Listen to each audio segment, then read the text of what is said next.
just wanted to say that I'm a huge fan of your YouTube films on ultra running.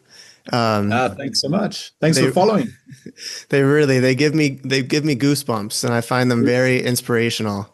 Oh wow, really? That's good. That's what I'm trying to do, but it's always difficult to know the impact. I mean, it resonates with me, but it's always difficult to tell if it resonates with others unless they drop a comment or send me a message. And so really appreciate the support.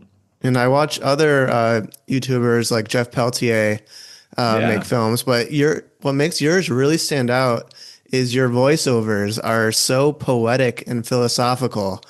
They really speak to me. You're doing something that no one else is doing, and I can't believe how much material that you come up with about metaphors, about reaching the soul, and connecting the mountains and the earth with what's going on internally.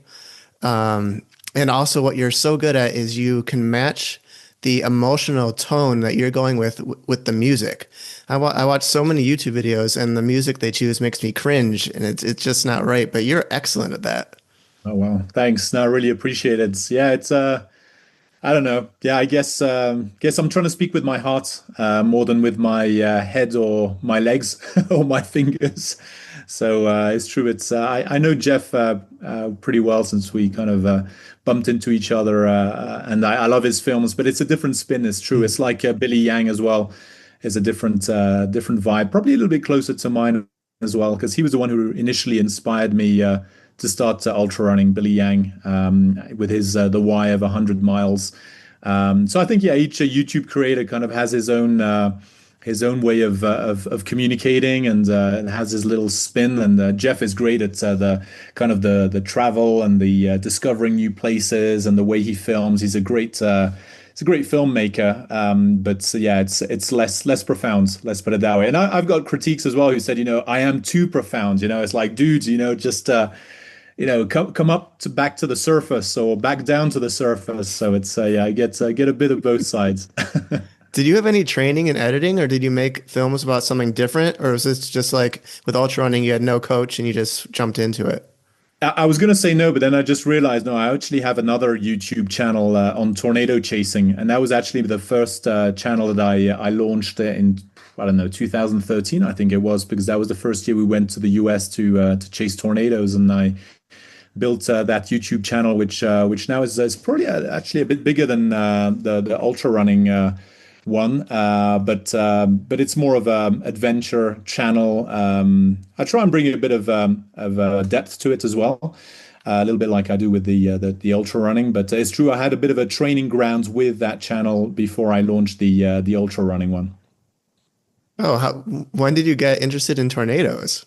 Oh wow, tornadoes, that's been like a childhood thing. I wanted to be a meteorologist since my mum was working for the World Meteorological Organization, and she loved thunderstorms and got me into that pretty early. And then the film Twisters came, or Twister, should I say, before the Twisters that recently came out. But Twister was the one that really inspired me to do it. And but back then I also had another passion, which was for motorsport and racing. So in the end, I went into engineering rather than meteorology. But with technology and the democratization of access to data and applications and mobile phones and etc., now you can have access to data that scientists only scientists had access to in the 90s. So now everybody can kind of go storm chasing and tornado chasing with the same level of information that scientists use.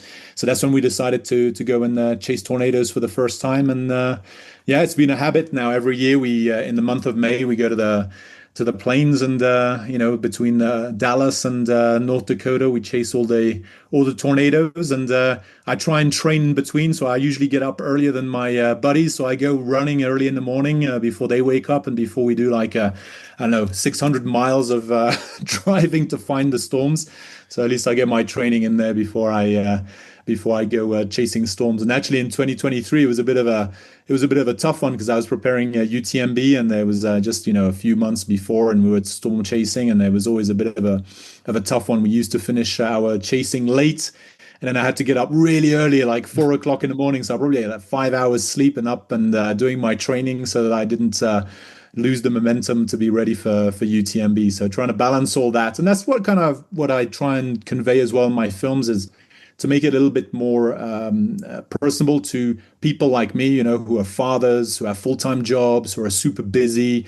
And it's really tough to kind of balance all that, all those responsibilities and the pressure to be able to balance it all. Because I mean, at the end, we do want to do these adventures for various reasons, but we don't want to forget that we have a family, that we have Mhm. responsibilities, that we want to be present. And I think a lot of us are juggling with that. And what I see as well, talking more about the market of YouTube, is that a lot of these ultra runners usually don't have children Mhm. unless you're called Andrew Glaze and you're you're a fireman and yeah, he's like superhuman.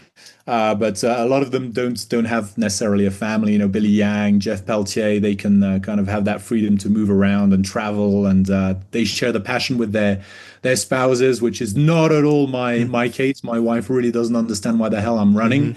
which was the reason as well why I wrote the book as well, is to try and explain why we're doing this, because a lot of people ask the question, why do you do this? And we fail to get the right answers. So because it's actually much more profound than we think. My wife especially thinks that the triathlon clothing is dorky. So she'll check me when I look like I'm about to race when it's just like a normal Tuesday and I'm wearing the shoes and the socks and the hat and the glasses and all that. But that one session you had when you were up late at night and then you woke up, that might have helped you with the sleep deprivation that you were going to be facing in UTMB. And I actually that makes me think, does all that time studying the sky potentially help you on a race when you can kind of predict what the weather is going to do and what it's going to change and maybe what gear you're going to need to put on?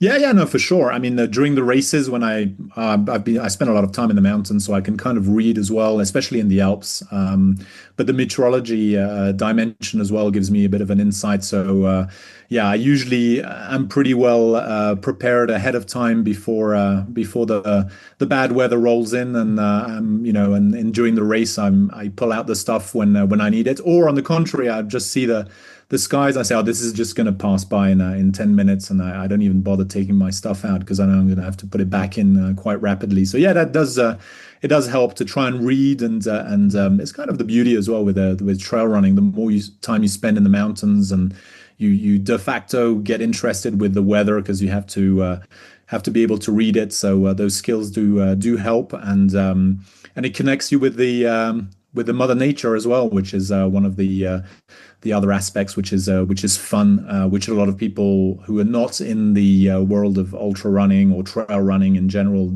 don't understand, because it's more than just running. It's more of an adventure, and I call it really a pilgrimage.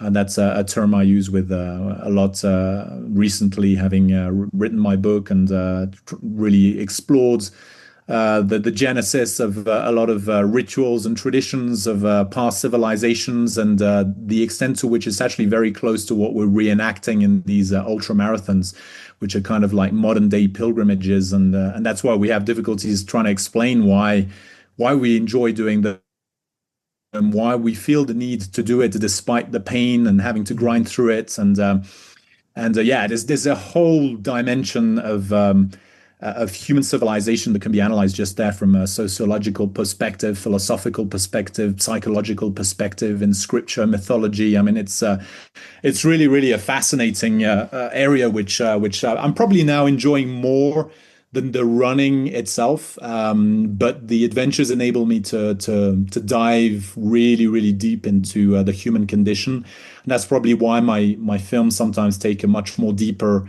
angle, which resonates with some and completely doesn't resonate with others. Others are like, dude, you're just running, just enjoy it. You're in nature. Yeah. But for me, it's a different experience. It's a much more profound one. Yeah, that jumped a little bit into one of the questions I had coming up, but I was gonna say for me, the word race just does not is not a good fit for my level, and I would say maybe just challenge is a better fit. And I've done the Camino de Santiago twice. I've done two different sections of it, so Oh that's wow. technically called a pilgrimage. Yeah, it is. And you really feel yourself getting immersed in the area as you're on your way to the goal. But in both times, I felt when I got to the end, it was a little bit bittersweet. and a little bit anticlimactic when I got to the church. And I kind of missed being on the journey. Do you find that as well? Or are you just happy to be finished and get the mission complete? Um, yes, a tough one. No, I think I do enjoy the arrival, but in the end, what I really take away from it is the journey itself, and that's why I probably to the difference of others, I never really end the journey when I arrive because I'm continuing the journey through the films. So I don't feel like it's over when I get to the finish line. So it's I just continue it in a different way, whether it's writing the book more recently or doing the film. So I never really feel disconnected. And since I have little time to actually do all these films, it just extends in time. So the races never finish. And UTMB didn't finish for that matter as well because there was a lot of life lessons in it, and it's true that the journey itself is the one which is the most valuable rather than the actual destination. And to get back to what you were saying, it's not a race. I think for 99% of us on the course, because I don't think many really care about where they're going to end up in the race. It's just about finishing, and we all win the race, our race, which is just to get to the finish.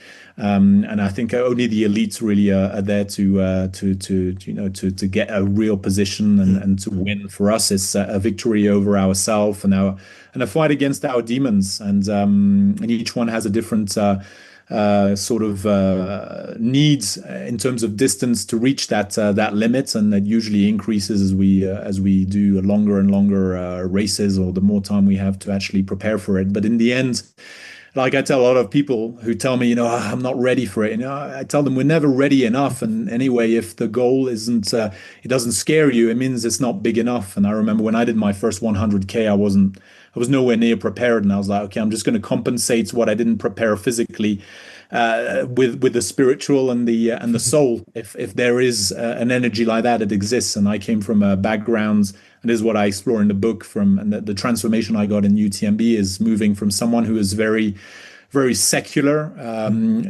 engineer, trained in finance and grew up in France, which has a history of having separated the church and the state, and they made a really strong point of that when I was studying.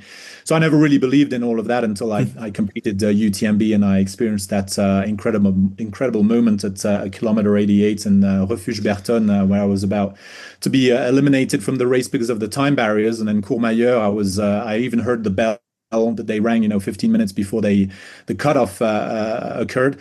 And I was absolutely destroyed after one night without any sleep. It was hot. And then all of a sudden, when one of the volunteers told me, you're going to be cut off in a few minutes, all of a sudden, an incredible energy came out of nowhere. The pain dissolved, the sleep deprivation disappeared. And all of a sudden, I picked myself up and grabbed my gear, ran and passed, some like 650 runners between Berton and Chamonix, and continued for 100 kilometers and climbed another 5,000 meters. And at Berton, I was like, I'm done. And no, I was running. And that's when I realized there's something much more profound, which I can only explain as being, a spiritual energy, which is in us and is tough to get hold of to actually tap into.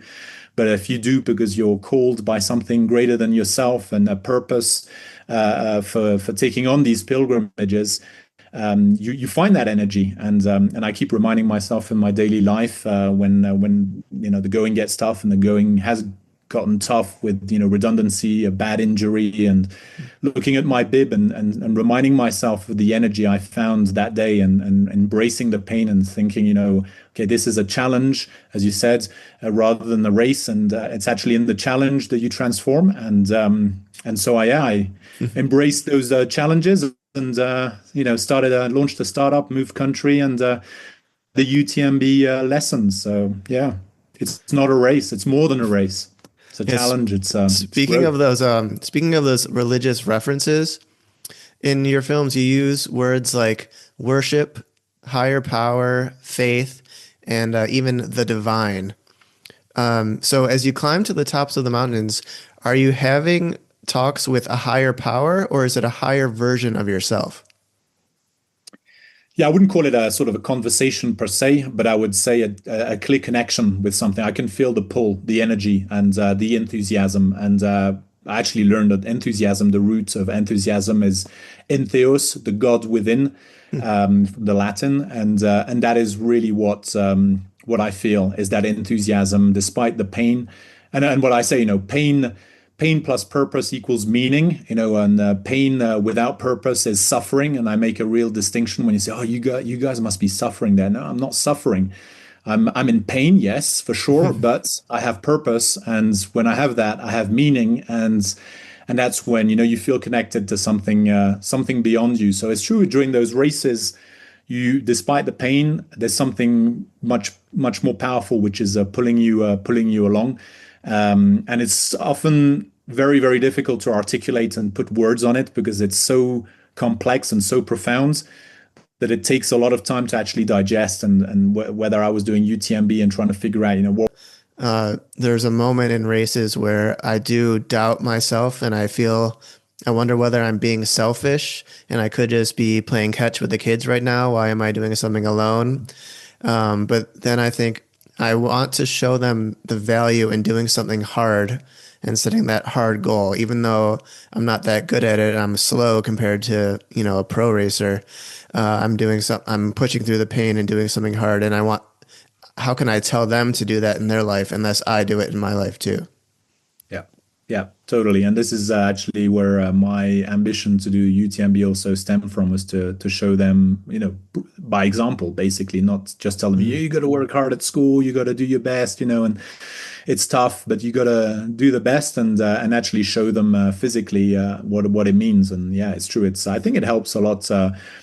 Set the example, even though on my end, it's always, it's dad, it's not the same message as when it comes from somebody else. But I think when I did a couple of presentations at school, and the way their friends or their classmates reacted to the presentation, they kind of realized, maybe it's not so normal to do these kind of things. And yeah, maybe I should put some effort and embrace difficulty as well. And even if it doesn't impact them right now, hopefully Mhm. it'll resonate in the long run. And to quote you, you say that these races are a pilgrimage that draws the answer out of the soul, not the mind. And you write about ultras the way that most people describe an ayahuasca experience. Can you describe that mechanism, what needs to happen physically and mentally to trigger the representation of the soul coming out? Yeah, yeah. A lot of people before I even embarked on ultra runnings talked a lot about the power of the mind, and obviously the power of the body. You got to train, and I read a lot of David Goggins, Mm. his book, and I was always convinced that the mind is the strongest piece of your being. And when the going gets tough, that's when the tough get going, and that's when the mind kind of comes in. And what I realized and what I experienced during UTMB was that the body let me down, and then the mind's let me down. After a while, the mind is Mhm. like, dude, just give up. It's too difficult. It's self-preservation, and that's when you have a choice to either give up, give in to the worst of yourself and the dragons, as I call them, the dragon of temptation, to just go and have a good meal and a nice comfortable bed, and you're defeated by the dragon of pain that broke you, and you just want that to stop, or you decide to pull out the best of yourself and confront those dragons in the pain cave. And that's where you experience this kind of ayahuasca moments where the pain, the temptations, the sleep deprivation, everything kind of combines to just break you down from who you thought you were, and you discover who you truly are. And what is great in the ultra marathons is that everybody is in the same boat. You're completely stripped from a social status, from anything that might define who you think you are based on your belongings or whatever. Everybody on that pilgrimage is at the same level, and you really facing yourself, the best and the worst, and you can choose which one you're going to be pulling out. But it's in that in those depths. I think when I was at Berton was the beginning of that kind of awakening. But the depth of the pain cave were really hit during the race when I was going into that second night, going into La Foulie and then into Champellac, and I was experiencing those hallucinations, and I was sleepwalking. I mean, to the extent that the only way I can explain it is when you're in a bed and you're reading your book, and then all of a sudden you're dozing off, and you're like, "What the hell did I read?" And you just dozed off, and that's exactly what I was Mhm. experiencing walking. I was just walking and just nodding off, and it was so tempting just to pull out of the race right there, and on top of the pain and the need to just find a nice shower and a comfortable bed. And I think that's where you enter that at the depths of the pain cave and discover who you really are.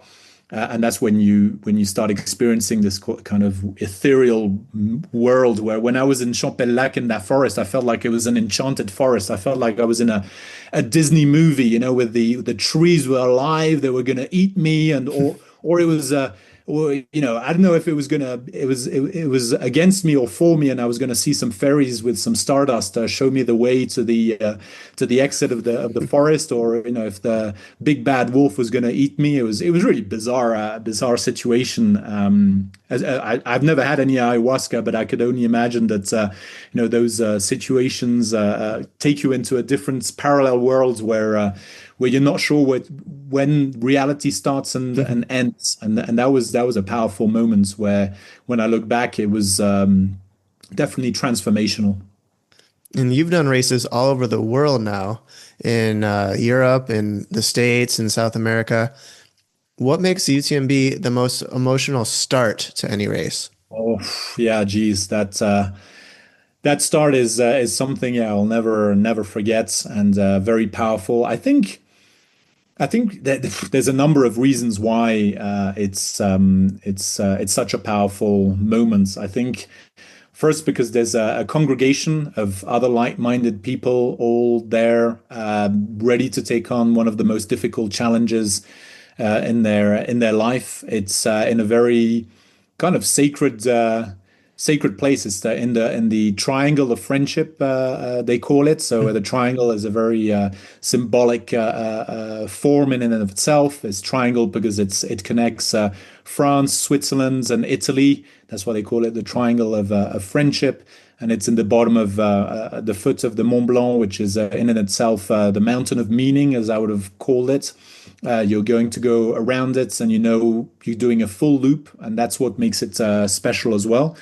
But the organizers also make a great work of building up the emotions with the music, with the silence, which is I remember as actually quite deafening because there's thousands and thousands of people there, not only the runners but then the spectators, and it's really loud before the race, but when the speaker is starting his talk about this very profound moments of sharing between us and going on this adventure and feeling alive and really making the best of it, remembering all the preparation we did up to that race, and you have that moment of introspection, which is very silent. No one's making any noise as the music is starting, and you think about those. In my case, it was 3 years of preparation, the sacrifices, and this comes into my book as well as part of the pilgrimage, and this very spiritual, pilgrimage, which needs the sacrifice, as the scriptures would, taught us about, and the importance of doing those sacrifices, which modern society is very reluctant to do. And during that moment on the start, you kind of go through all those thoughts and the effort and the pain and the work and the time, and then you're like, wow, I'm here. This is the moment. This is what I've been working towards, and I'm going to discover something that I expect the unexpected. So I think all that makes it very, very, very special and very different to other races, which yeah, the build up is not the same because it's not the finals. You know, the Chamonix is really the finals. It's the icing on the cake. It's everybody from all over the world is there as well, which is different to a lot of the other races I've done. You know, whether it's in South America or the US, it's very concentrated on a specific nationality. Over there, it's people from all over the world, and you know that all these people are here for this incredible adventure. So it's that makes it quite special as well. I have this theory. I'm gonna just throw it at you because I think like you're the person to hear it. But I think a lot of people might think it's crazy. So, say you believe that you live a life and then you die, and then there's a little bit of a pause, and then you enter a new life. Let's say a lot of people in a lot of religions think that maybe it's closely well, Hindu or Buddhist. I think that that space in between lives is very similar to that starting gate at UTMB. And the souls who are willing to go into their next life are waiting in a tube, and the other souls are cheering them on. And then you're about to start this new experience. And I also think that the vision of just seeing headlamps going up a mountain might be similar to that space as well. Do you think there could be, does that ring true to you at all? Yeah, I think it relates to the transformational journey, and I think reincarnation is part of that similar journey where you change physically, you're changing body, but the soul is still the same, but it's taking a different envelope. And I think this is what we experience in UTMB and pilgrimages in general. I think it's the same kind of spiritual transformation where we start as one thing or person or entity, and as we go through this tube, which is the course around the Mont Blanc, and you can imagine it, yeah, as these lights going up the mountain. Even though we're going around it, we're still going up what I would call the mountain of meaning, and that transformational process that is the trail in and of itself. And then when you arrive at the arch at the end, you're not the same entity or being that you were at the beginning. And this is, I think, why it's so powerful as well. The whether it's the start and the finish, they're two powerful moments because. I mean, the arch in and of itself is a representation as well, of the Romans, the Roman times as well, going into war and coming back victorious, etc. But I think subconsciously, it's also a way of saying, okay, I'm going through this portal, and I know that I will not come back the same person, and that's why it's so emotionally charged. Even though a lot of people who are more sort of down to earth will say, yeah, it's just a very exciting and fun start because of the music and all that. But I think symbolically, it's also extremely. It speaks to something very ingrained in our DNA, and it's a kind of ingrained in the collective unconscious Mm-hmm. of all of us. They're not cheering on the individuals, but cheering on the spirit of adventure, knowing from thousands of years burnt into our DNA that these kind of, and that's why pilgrimages were invented in the first place. And we kind of feel it, Mm-hmm. even though we can't articulate it, and we don't know that we're celebrating that, but potentially we are celebrating that. And that's what we see in UTMB at the start, and that electricity, because it's very symbolic to go through that arch, go around a mountain, and mountains have always been historically a very sacred entity, spiritually, emotionally, and there's a lot of symbol in there, which I think a lot of people don't even realize that they're celebrating, and they're celebrating not the people, but the spirit of all that it represents. And so when we come back, full loop, again, a circle is very, very big symbol as well, going full circle. And returning out of that tube, somebody reborn, and there's a resurrection as well, because at the end, through that tube and that pilgrimage, and going down into the depths of the pain cave, meeting the worst of yourself, and beating those dragons, you kind of shed your old skin, and you're carrying a cross as well, kind of that responsibility of doing it and being pulled by a calling which is bigger than yourself. So that's the bearing the cross, and then being resurrected on the other side. You shed your old skin and you've put on a new one, and you arrive at that arch a new person. And that's how I kind of felt as well at the end of my race. I wasn't the same person, and my whole life after that has been completely changed because of that new lens I've put on. And that's why I really am really grateful to UTMB, and why I have it close to my heart as well. And Mhm. that's why I wrote the book. Yeah, one of the things that's really hard to believe when I rewatch your UTMB journey is that it really seemed like you were in the headspace that as soon as you finished, you were going to lace up the shoes and totally retire from running. Right. When did that decision change? That's a very good question, because that's exactly the mindset I was in. I was like, okay, I've done it, I'm done.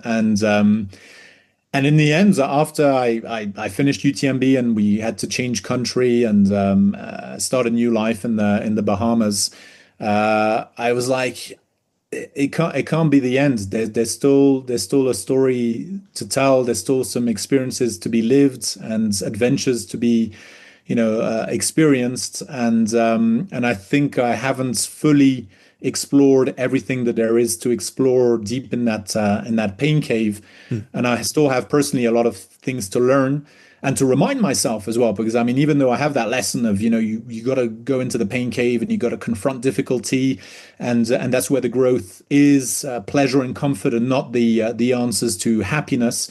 That's when I realized I have to just condition myself as well to do the difficult things every morning. You get up at whatever time, 4:30, 5, you go and get your run done. You don't want to do it, it doesn't matter. You're going to get it done, to remind yourself that in life, happiness is not pleasure and comfort of staying in your bed and having a warm shower and eating good food and, satiation. It's really going out there and taking on that challenge. And I do these races now to remind myself that this is where transformation is, where learning and growth is, and happiness lies. In the end, it's there. It's taking on a challenge that inspires you, that really, yeah, brings the best out of yourself. And it's not in comfort. And I've seen it. I worked in private banking, people with loads of wealth, and bankers who are trying to show social status with their belongings. But in the end, they're not happy. The happiness is not material, and it's not the social recognition. It's really doing something that infuses you with enthusiasm, because it's something greater than yourself, because it's a calling. It's that burning bush, that grabbed Moses' attention. And it's the same thing with you. It kind of comes out of nowhere, grabs your attention and pulls you, and you have no clue why, and you can't articulate it. But it's taking you on some kind of journey where at the end, you're going to kind of understand, and gives you hints along the way as to why you're on that journey. And personally, to be able to, and I hate doing public presentations. I've always been super shy, never wanted to be in the Really? public space. And then all of a sudden, I'm doing presentations in schools. I'm doing presentations in the Trail Village in Brazil at UTMB, sharing this story. But the sort of value I'm getting out of it, of sharing a message, is much higher than the cost of the pain of having to stand in front of everybody to deliver the message. So to see the kids when I'm doing this presentation in schools, and to see their eyes shining, and to thank you at the end, and to feel that maybe you touched one person out of there, one kid who will actually, it'll resonate so deeply that he'll go for his dreams and then do something great as well on his end, is something that I would never have imagined or been able to articulate when I went into UTMB and the people were telling me, "Why are you doing it?" I wouldn't have been able to say, "Well, because in a couple of years, actually, I'll be doing presentations in school and inspiring others." I was incapable of articulating. I was like, I don't know, it's just fun, and like the fun, but just to earn a finisher's vest. You're going to be in pain. I'm like, yeah, but no, there's something else, but I don't know. I can't explain it. Like, dude, I don't understand you, but that's a reflection of modern society, is that Hmm. how can you be able to do something so difficult with nothing, no rewards, no material, no pleasure, no comfort, because that's what happiness is in today's society. And that's what I want to break, that kind of vision for the kids, to say, happiness is not social recognition, it's not pleasure, it's not comfort. It's doing something which inspires you, following a dream, that shining star in the sky that guides you and takes you through difficulty, but you grow through that difficulty. And when you get to the end, and you've experienced it in your races, that a feeling of accomplishment at the end is just Hmm. is the real happiness, that constant pursuit of a valued goal, and the valued goal is doing something greater than yourself, not just a very egoistical ambition, but something bigger. And usually the filter is done quite easily. Those who are not doing it for the profound reasons give up and drop out of the race unless they're, physically injured and they really can't move forward. But those who are just succumb to the pain or the temptation of just, oh, you know what, I'm just going to go for my beer or whatever. People are filtered out as to what are the real reasons behind Hmm. pursuing that destination. And are you planning to return to UTMB in 2026? And what would it mean to have your family there at the finish line this time? Yeah, plan is to go back to UTMB in 2026. I'll be publishing or launching my book during that week as well. I've been working hard for the last 3 years to collect the running stones, so those lottery tickets to be part of UTMB. So hopefully, I have high chances now with 18 stones to be qualified for it. And as much as I would have loved my family to be there this time, unfortunately, it keeps those dates don't synchronize with the school calendar. So my kids are already at school just as they were last time. So unfortunately, they won't be there yet again, which is unfortunate because yeah, I would have loved to experience that with them, but I'll have to do without them. And what is your next challenge and how is training going? So next challenge is 130K, so the 100 miler version of the Argentina UTMB race in 2 weeks. So it's coming up super fast. I just came back a couple of months ago from Brazil, where I did the 100K version. Super difficult in the jungle in Brazil, but fantastic because I really went into that pain cave. So again, I was able to confront myself with the worst version of myself, and I was able to pull out the best, which was really fantastic. So I'm hoping to do the same this time in Argentina, in Bariloche in the mountains. So very different landscape to Brazil, which was the jungle. So this will be much more similar to the alpine landscape. And yeah, training has been going much better than in the Bahamas because I must admit, when I moved to the Bahamas straight after UTMB, I was quite depressed with it's a beautiful island, beautiful people, but there's no mountains or any hills there. Hmm. So to train elevation is absolutely impossible. So I struggled to prepare the races in the US, which I did when I was still in the Bahamas. But here in Colombia, I'm at 2,600 meters, so it's really high altitude, so difficult for the breathing. So that's been great training. There's mountains, so I've been able to run up and down and get my elevation gain. So that's been good. So yeah, hopefully I'll be ready for that race and get a few more lottery tickets for UTMB.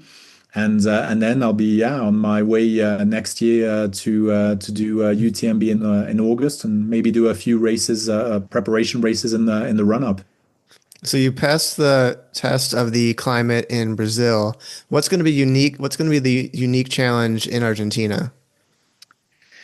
I think I was going to say the jet lag is there's not so much of a time change, but the flight connections are not great. So I think I'll have sleep deprivation before I even start the race.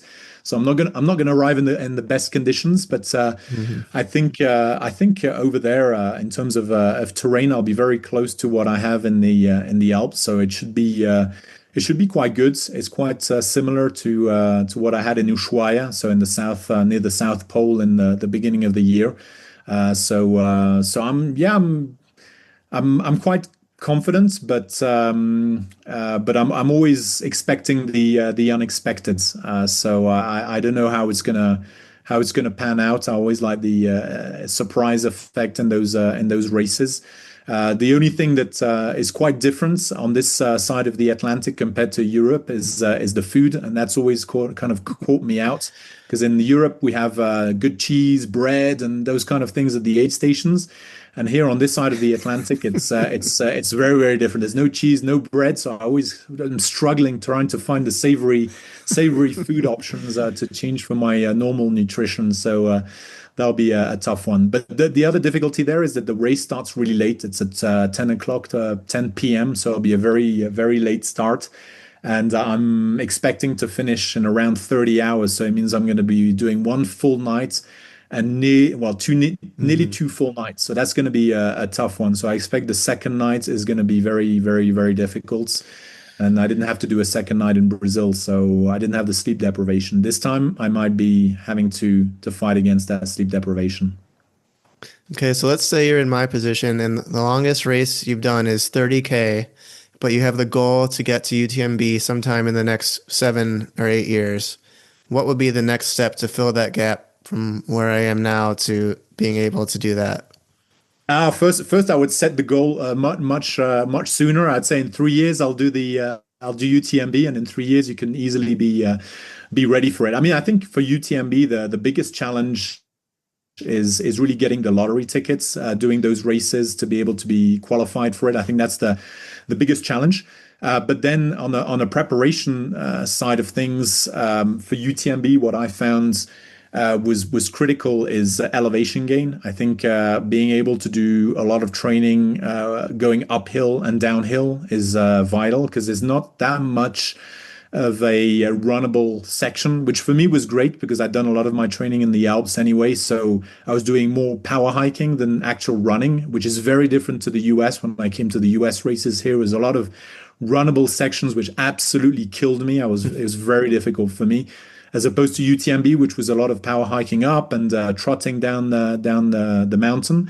So yeah, getting a lot of elevation is key. Getting that strength training is key, which is something I underestimated as well. The gym sessions, getting strong legs so that I didn't have any knee issues, which I had. So you see in the film that I have like some blue tapes Tape. on the leg because my knees were suffering a lot in many of the races, but they were suffering because I hadn't strengthened the legs enough. So that was some a big lesson I learned going forward. Now I don't use the tape anymore because I've strengthened my legs enough. So I've suffered all the injuries I think I could suffer on my legs because of overuse and not strengthening them enough. So I think that's key if you're doing UTMB. Don't focus so much on speed or running, but focus on Strength. strong power hiking. Okay. And how did you overcome the dyslexia to have such a way with words? Did you have one teacher that helped you through it, or did you get into reading, or? Yeah, it's a lot of reading and a lot of podcasts. Actually, I think that was probably the key thing during UTMB. In the end, I don't know if I was training because I wanted to be prepared for UTMB, or if it was because it was the only moment I could actually listen to all these podcasts, which actually opened my mind to a lot of things. I was listening not to music, but to you know, a lot of podcasts on how to interpret scripture and about psychology and about science and the people who extremely articulate. And I admire them a lot for the way they are able to express their ideas. And I think it probably just conditioned me to yeah, richer vocabulary, better, I don't know, way of speaking, I guess. Is there one book in particular that you recommend? I think yeah, well, there's quite a few, but I think the books from Dr. Jordan Peterson, Canadian psychologist, Hmm. the 12 Rules for Life, for example, is a very good book. But all his books have been pretty impactful for me to kind of understand a little bit more. About scripture and how to interpret it within the of psychology mindset as well, and something that I could test actually the way because it interested me so much is because it's related to what I was doing physically on my own journey of discovery of the human condition, and I could relate to a lot of things, find a lot of parallels to those explanations that he gives in his books, but also in the podcasts, but also. Spencer Clavin as well. His Light of the Mind, Light of the World, I think it's called, was extremely insightful because he links scripture, the connection between scripture and science, and this issue that I alluded to as well from this French educational system that really separates the church and religion with science, and the Enlightenment period that France experienced, and which influenced a lot of the way the world functions today, where science is the answer to everything and everything we can measure is the answer to everything. And I experienced it myself as an engineer, and being very Cartesian mindset. And his book explores the fact that actually the more we progress in science, the more it's actually bringing religion closer to science, because there's some things we just cannot explain. And even quantum physics, it starts to open new realms which are closer to the spiritual than the scientific. So I think there's and this is what I experienced in my UTMB, is that there's some things which science just cannot explain. What I experienced at Bertone at kilometer 88 can be explained in terms of chemicals and psychology once the effect was triggered, but nothing can explain what triggered it in the first place. A little bit like the Big Bang, we can explain everything that happens once the Big Bang occurred, but the scientists are incapable of explaining why it was triggered or why it came into effect in the first place. So it's the same with what I experienced, is why did I feel that energy there? At that moment, what were the factors which could explain it? For me, it goes beyond, and I try to explain it scientifically, but all I could get is the explanation of what I was feeling once it was triggered, but nothing could explain what triggered it in the first place. So I think, that book of Spencer Clavin was also very eye-opening in a lot of respects, and that's, I think. Is where I get also through my readings and the podcasts a lot of the my lens through which I see the world, and which influences a lot of the voiceover I give to the films. Because when I doing the editing and I remember, oh yeah, I remember that point in the race, and it kind of inspired me to think about this or that I had heard or read, or and the voiceover just comes in naturally with the relevant music to kind of reflect what I'm feeling in that moment. When you are on top of the mountain, do you feel closer to some of the people in your life that have passed on? Oh yeah, I mean, not necessarily at the top of the mountain, but when I'm in the depths of despair in the in the race, and I'm like in the bottom of the pain cave. And actually, when I was at UTMB at the bottom of that pain cave at Bertone, I mean, I reconnected with my father, who had passed away just a few years before. And I kind of had that experience, yeah, as well at different points in the race. When you're alone in those races, or even in Brazil, I was just remembering now, in the middle of the jungle, and you look, there's no one around you, and there's just the sound of the forest, and the your footsteps and your headlamp, and then you lift up the eyes and you look at the stars, and you can see all those constellations. And then that's when I think a lot about my loved ones. My half brother as well passed away too early, so I usually that's in the moments when, yeah, you kind of take a step back and reconnect with those who are no longer part of us. But sometimes it does take those moments of disconnect and pain to be able to reconnect with what is really important. And again, it comes back to my indirect critique of modern society, where it's very noisy, where we're deifying the wrong gods of comfort, pleasure, and satiation, and we lose focus of who we are, and practicing gratefulness, and that kind of really disconnects us from the essence, which enables us to reconnect with those who are not here, and more than that as well. And when I'm in those races and those moments of solitude, silence, or reconnection just with with the environment in which I'm in, I reconnect as well with those who are spiritually, I feel, reconnecting, or they've never disconnected, but I've disconnected because of modern society, and in those pilgrimages, I'm able to reconnect with them. So yeah, I mean, whether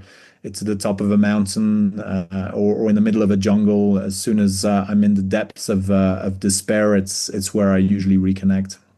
All right, Raphael, for anyone who's been enjoying this conversation, what's the best way for them to follow you along in what you do?